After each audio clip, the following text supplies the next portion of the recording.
السلام علیکم ورحمۃ اللہ وبرکاتہ۔ حضرت شب قدر یا آخری جمعہ میں کسی خاص نماز کے پڑھنے سے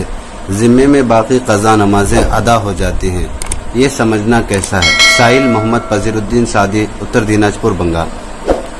وعلیکم السلام ورحمۃ اللہ وبرکاتہ۔ یقیناً یہ سوال جو پیش کیا گیا ہے وقت کے لحاظ سے بہت ہی اہم ہے۔ بہت سارے لوگ یہ سمجھتے ہیں کہ شب قدر یا رمضان کے آخری جمعہ میں ایک مخصوص نماز ہے، اگر اسے ادا کر لیا جائے یا اسے پڑھ لیا جائے تو وہ نمازیں جو ذمے میں جتنی بھی ہوتی ہیں سب کے سب ادا ہو جاتی ہیں۔ جس طرح کی سوچ رکھنا، اس طرح کی فکر رکھنا، یہ جہاں شریعت اسلامیہ کے خلاف ہے، وہیں پر اس بات پر بھی دلالت کرتا ہے کہ ہم قانون اور قانون اسلام کے فالو کرنے سے بہت ہی زیادہ غفلت برت رہے ہیں۔ یہ سوچنا کہ آخری رمضان کے جمعہ میں اور اسی طرح شب قدر میں کوئی ایک مخصوص نماز پڑھ لی جائے تو ہمارے ذمہ جتنی نماز ہوتی ہیں وہ ادا ہو جاتی ہیں، یہ غلط ہے، سراسر باطل ہے۔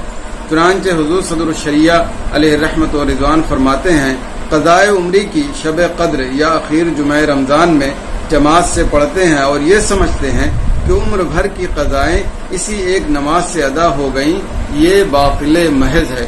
حضور صدر الشریعہ بدر الطریقہ علامہ امجد علی علیہ رحمت و رضوان نے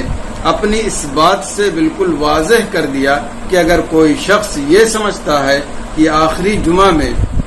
کوئی نماز پڑھ لی جائے، رمضان کے آخری جمعہ میں یا اسی طرح شب قدر میں کوئی نماز پڑھ لی جائے تو ساری نمازیں زندہ سے ادا ہو جاتی ہیں، یہ شریعت کے خلاف ہے اور بالکل باطل محض ہے۔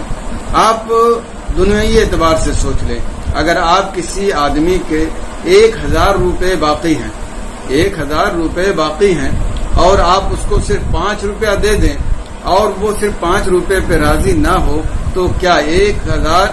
جو آپ باقی تھے وہ آپ کے ذمے سے ساقط ہوگا؟ یقیناً ساقط نہیں ہوگا،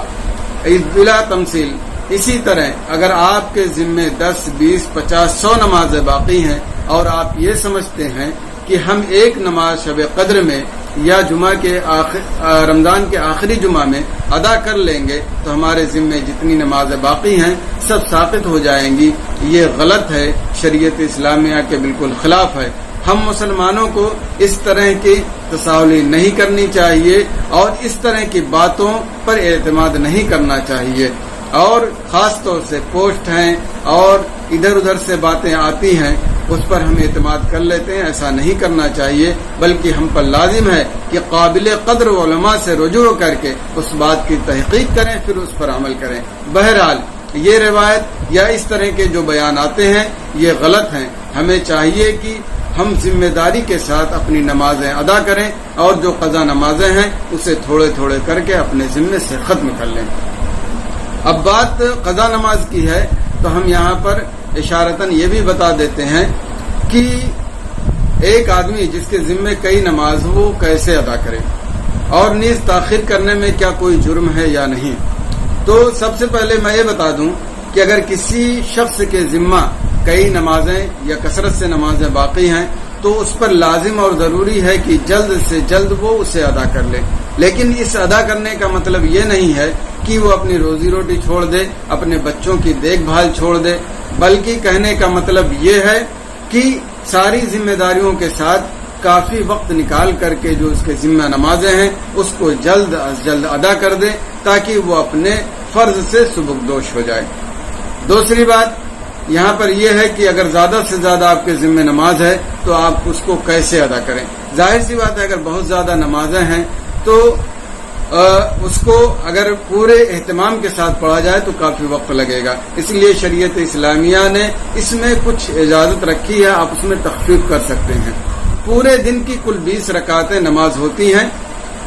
آپ 4 رکعت کی نماز مثال کے طور پڑھ رہے ہیں تو آپ یہ تخفیف کر سکتے ہیں کہ سجدہ اور رکوع میں صرف ایک بار تسبیح کہیں، یعنی سبحان ربی العظیم ایک بار کہیں، سبحان ربی الاعلیٰ صرف ایک بار کہیں، لیکن یہاں پر دھیان رہے جب آپ بالکل سجدے یا رکوع میں چلے جائیں تب سبحان کا سین شروع کریں اور جب سجدے سے اٹھیں تو میم پر جب اختتام ہو جائے تب اٹھیں، تاکہ ایک تسبیح کم سے کم ہو جائے، کیونکہ اگر اس سے کم ہوا تو آپ کی نماز ہوگی ہی نہیں۔ اور دوسری تخفیف یہ ہو سکتی ہے کہ آپ 4 رکعت میں 2 رکعت تو پہلے ہے، پھر 2 رکعت جو بعد کی نماز ہے اس میں آپ الحمد شریف عام طور سے پڑھتے ہیں۔ تخفیف کی صورت میں آپ الحمد کی جگہ پہ سبحان ربی الاعلی یا اس طرح کی تسبیح 3 مرتبہ پڑھ لیں تو آپ کے لیے یہی کافی ہو جائے گا۔ اسی طرح ایک تخفیف اور یہ بھی ہے کہ درود شریف میں آپ کو پوری درود شریف پڑھنا ضروری نہیں ہے، بلکہ آپ اتنا پڑھ لیں اللہم صلی علی محمد وآلہ، بس اتنی پڑھ لیں گے درود شریف کافی ہو جائے گی۔ اسی طرح سے ایک تخفیف اور ہو سکتی ہے جب آپ وتر کی نماز پڑھیں گے، یہ یاد رکھیں کہ وتر کی نماز جو قضا ہوئی ہے اس کا بھی آپ کے ذمے ادا کرنا ضروری ہے، لہذا وتر کی نماز پڑھیں تو اس میں دعائے قنوت کی جگہ پر آپ رب اغفر لی 1 مرتبہ یا 3 مرتبہ پڑھ لیں تو دعائے قنوت کی جگہ یہ کافی ہو جائے گا۔ تو اس طرح سے جو ہمارے ذمہ نمازیں ہیں ہمیں چاہیے کہ جلد از جلد اگر ممکن ہو تو پورے اہتمام کے ساتھ، نہیں تو جو ہم نے تخفیف ذکر کی ہے اس کے اعتبار سے آپ اپنی نمازیں ادا کر کے اپنے ذمہ سے اپنے فرض سے سبکدوش ہو جائیں۔ تو یہ اس طرح سے جتنی بھی نمازیں آپ کے ذمہ قضا ہیں آپ پر اس کو پڑھنا لازم ہے، اور یہ سمجھنا کہ شب قدر میں یا رمضان کے آخری جمعہ میں کوئی 4 رکعت یا 2 رکعت نماز پڑھ لیں گے تو ہمارے ذمے سے ساری نمازیں ساقط ہو جائیں گی، وہ ساری قضائیں ادا ہو جائیں گی۔ یہ غلط ہے اور باطل ہے، اور اس طرح کا نظریہ اسلام میں نہیں پایا جاتا ہے۔ ہم مسلمانوں پر لازم اور ضروری ہے کہ قرآن و حدیث اور فقہائے کرام اور علماء محدثین نے جو ہمیں بتا دیا ہے ہم اسی کے اعتبار سے عمل کریں اور شریعت اسلامیہ کے مطابق ہی زندگی گزاریں۔ اللہ تبارک و تعالی ہمیں خرافات اور غلط روایات پر عمل کرنے سے بچائے، اور ہمارے ذمہ جتنی بھی نمازیں باقی ہیں انہیں جلد سے جلد ادا کرنے کی توفیق عطا فرمائے۔ آمین ثم آمین۔ السلام علیکم ورحمۃ اللہ وبرکاتہ۔